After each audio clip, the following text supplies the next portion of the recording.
James Wainwright was the kind of man everyone envied. A successful businessman in his late 40s, he had built his empire from the ground up, starting with a small chain of hardware stores that eventually blossomed into a national franchise. With a sprawling estate on the outskirts of Seattle, a loving wife and 2 children away at college, his life seemed perfect to anyone looking from the outside. But beneath this veneer of success and domestic bliss, there were secrets, dark, dangerous secrets that would ultimately lead to tragedy. It all began when Isabella, a beautiful young maid from Colombia, entered the Wainwright household. At 25, with her striking features and quiet demeanor, she quickly caught James's eye. Initially, their interactions were formal. She was, after all, just the help. But as time passed, James found himself drawn to her more and more. Her soft voice, the way she moved gracefully through the house, her shy smile when their eyes met, it was intoxicating. He hadn't felt this kind of excitement in years. James's wife, Margaret, was oblivious to her husband's growing infatuation. Busy with charity events and social engagements, she hardly noticed the subtle changes in her husband's behavior. The late nights at the office, the sudden interest in spending more time at home when he used to be away frequently, all went unnoticed by her. But Isabella noticed. She saw the lingering glances, the way he found excuses to talk to her about trivial matters, and the compliments that grew more personal with time. One evening, after a particularly tense board meeting, James found himself in the kitchen with Isabella. The rest of the house was empty. Margaret was at a fundraiser. They exchanged a few words, something mundane about the weather, but there was an undercurrent of something else. Before he knew what he was doing, James reached out and touched her hand. Isabella looked up, surprised but not pulling away. That moment, charged with forbidden desire, was the beginning of their affair. They were careful at first, meeting in secret places, exchanging hurried kisses in the shadows of the estate's garden, and whispering sweet nothings when no one else was around. But passion has a way of blinding people to reality. Their trysts became bolder, and soon their secret was hanging by a thread, ready to unravel. It was a rainy afternoon when things took a turn. Margaret, having cancelled a lunch meeting, returned home unexpectedly. She walked in on something she could never have imagined. There, in the guest room, she found her husband and Isabella locked in a passionate embrace. Shocked and humiliated, Margaret didn't scream or cry. She just stood there, frozen. James, caught in the act, quickly pulled away, but the damage was done. Isabella, embarrassed and fearful for her job, tried to leave, but Margaret stopped her. The air in the room was thick with tension as Margaret, with a calmness that scared even her husband, asked Isabella to sit. James, at a loss for words, stammered out apologies, but Margaret silenced him with a look. The confrontation that followed was brutal. Margaret accused James of betraying their family, of being reckless and selfish. But what surprised James most was when she turned her rage on Isabella, accusing her of seducing him, of being a gold digger who saw an opportunity and took it. Isabella, tears streaming down her face, denied everything, insisting that she had fallen in love with James and that their relationship was real. Margaret's anger turned icy. She told Isabella to pack her things and leave, to never come back. She warned James that if he ever saw Isabella again, their marriage would be over, and she would take everything from him, including the business he had worked so hard to build. She left the room, leaving James and Isabella in stunned silence. Isabella left the estate that day, but the damage was already done. James, filled with guilt and anger, couldn't stay away from her. He tried to break things off, but the pull was too strong. They continued seeing each other in secret, meeting in cheap motels on the outskirts of town, thinking they could still hold on to whatever it was they had. But Margaret was not a woman to be trifled with. She hired a private investigator, determined to gather enough evidence to ruin James if he tried to fight her in court. The investigator, a grizzled man named Carl, was good at his job. Within a few weeks, he had pictures, videos, and even a recording of a heated conversation between James and Isabella, discussing their future together. Margaret was ready to strike, but before she could, tragedy struck. James received a call one night while he was at the office. It was the police. Isabella had been found dead in her small apartment downtown. She had been brutally murdered, her body discovered by her roommate who had come home late from work. The scene was horrific, and the police were already treating it as a homicide. James felt his world collapse. The guilt, the fear, the overwhelming sorrow all hit him at once. He had to see her, had to know what had happened. But when he arrived at the scene, the police wouldn't let him near. He was questioned. His relationship with Isabella laid bare for everyone to see. The media caught wind of the story, and soon the entire city knew about the affair and the murder. Margaret, instead of feeling vindicated, was horrified. She never wanted this. As James was dragged through the mud, she felt a pang of guilt, wondering if her actions had somehow led to this tragic end. But the worst was yet to come. As the investigation progressed, the evidence began to point in a direction no one had anticipated. The scene of Isabella's murder was nothing short of a nightmare. A small apartment, usually neat and tidy, was in complete disarray. The front door had been kicked in, and signs of a struggle were evident: overturned furniture, broken glass, and blood splatters marking the walls. Isabella's body lay sprawled on the living room floor, her face bruised and battered, her throat slit with a precision that spoke of both rage and control. It was a gruesome end for a woman who had dared to love the wrong man. The police were thorough in their investigation. They found no signs of forced entry other than the broken door, suggesting that the killer had either been let in or had a key. There were no fingerprints other than Isabella's and her roommates, who had a solid alibi for the time of the murder. Forensics collected hair strands,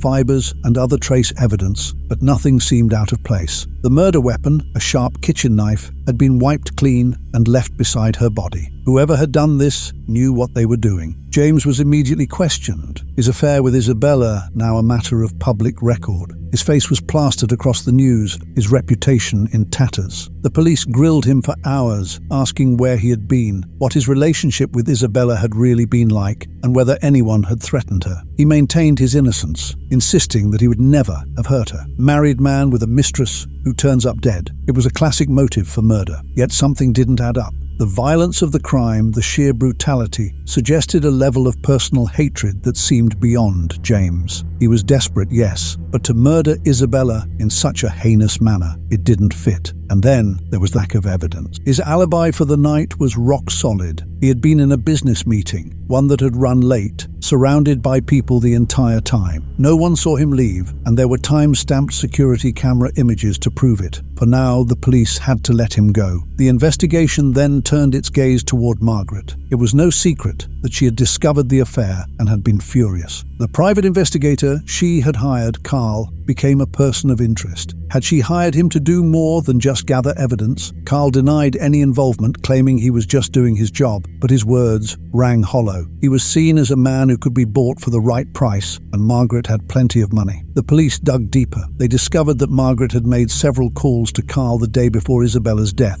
and again just hours before the murder. When confronted, Margaret claimed she'd been trying to call off the investigation, that she had decided to let go of her anger and move on. But the timing was suspicious. Was she lying to cover something up? Had she let her jealousy and hurt drive her to something unspeakable? But just as the detectives began to piece together a case against Margaret, a new twist emerged. A witness came forward, a neighbor of Isabella's who had been reluctant to speak out of fear. She had seen a man leaving Isabella's apartment building the night of the murder. He was tall, wearing a baseball cap pulled low over his face, and he had hurried away, looking over his shoulder as if to make sure he wasn't being followed. The description was vague, but it was something. The neighbor was adamant that the man was not James before. This new lead redirected the investigation once again. The police began looking into Isabella's past, trying to find anyone who might have had a grudge against her. It was a long shot, but they had nothing else. Then they found it. A name buried in old records, a connection from Isabella's life in Colombia, Enrique Morales. He had been her boyfriend back in the days before she came to the United States, a dangerous man with ties to a drug cartel. They had broken up after a violent altercation, and she had fled the country soon after. Morales had been arrested for drug trafficking, but had been released a few months before Isabella's murder. He had the means, the motive, and the brutality to carry out such an attack. The police issued an APB for Morales, but he was nowhere to be found. The hunt was on, but every lead turned into a dead end. As the investigation dragged on, James found himself caught between grief and fear. He loved Isabella in his own way, and the knowledge that her murderer was still out there, possibly because of his involvement with her, was almost too much to bear. Margaret, too, was haunted by what had happened. Despite her initial rage, she had never wanted Isabella dead. She just wanted her gone. Now, her husband was a broken man, their life in ruins, and the knowledge that she had a hand in pushing Isabella into the shadows weighed heavily on her. And then, out of the blue, Morales made contact. He called James directly, his voice cold and mocking. He knew everything: the affair, the fallout, the murder. He taunted James, saying that Isabella had gotten what she deserved, that she had been a traitor who had fled him and tried to start a new life. And now James would pay for taking what was his. The call sent chills down James's spine. Morales was dangerous, and he was out for blood. But the call was a mistake. The police traced it, narrowing down Morales's location to an old, run-down motel outside of town. They moved in quickly, but when they arrived, the room was empty. Only a single note was left, pinned to the wall with a knife. She was just the beginning. James felt his world spin. He knew what the note meant. Morales wasn't finished. He was coming for him, and possibly even Margaret. The fear that had been simmering beneath the surface now exploded into full-blown terror. He had to protect his family, but he had no idea how. The police now had a single goal: capture Enrique Morales before he could strike again. Surveillance footage from the motel revealed that Morales had been there for several days, planning his next move. The trail led them to a small, abandoned warehouse on the outskirts of the city. As they prepared for the raid, James and Margaret were placed under police protection, their once grand estate now surrounded by patrol cars and armed officers. Inside the warehouse, the scene was chaotic. Morales had been living like a fugitive, his paranoia evident in the scattered belongings and hastily packed bags. But what the police found next chilled them to the bone. Tacked onto a were dozens of photographs of James, Margaret and Isabella. Some were candid shots taken from a distance, while others were close-ups, clearly taken without their knowledge. Morales had been stalking them for weeks, documenting their every move. But that wasn't all. Among the photos of Isabella were pictures of her with James, intimate, vulnerable moments that should have been private. It was clear that Morales had known about the affair for some time. One particular photograph stood out, a grainy image of Isabella arguing with Morales outside her apartment just a day before her murder. Her face was contorted with fear, his with rage. The police theorized that Morales had confronted Isabella, demanding she return to him to leave James. When she refused, he snapped. He had broken into her apartment, and what followed was a brutal, frenzied attack driven by betrayal and possessiveness. The knife wound to her throat was deep and precise, a mark of his calculated intent to silence her forever. The detectives knew they were close, but Morales was still out there, and he was growing more desperate.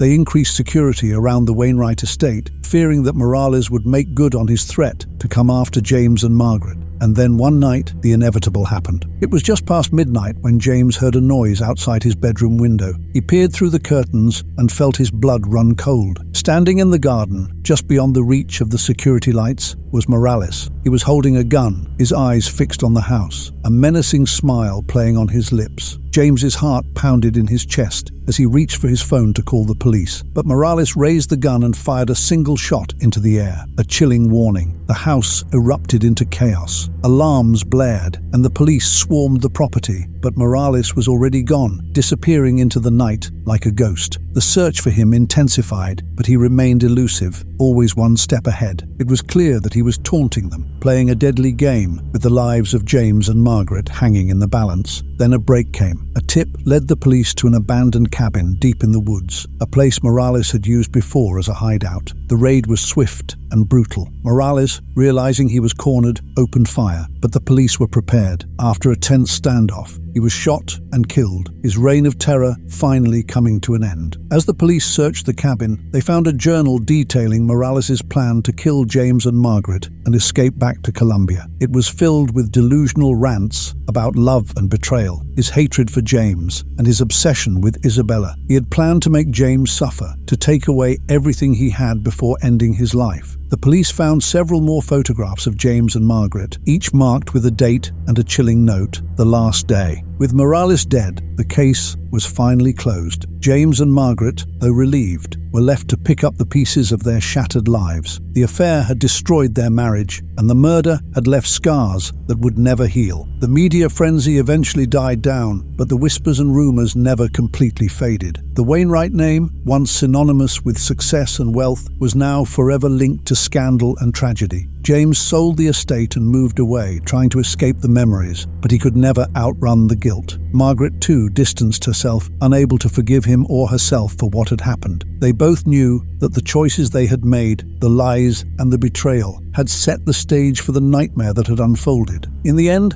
Isabella's death was a stark reminder that love, when twisted by obsession and deceit, can lead to the darkest of places. And for James, the price of his indiscretion was more than he could have ever imagined. He lost not only the woman he thought he loved, but also the life he had built, and most of all, his peace of mind.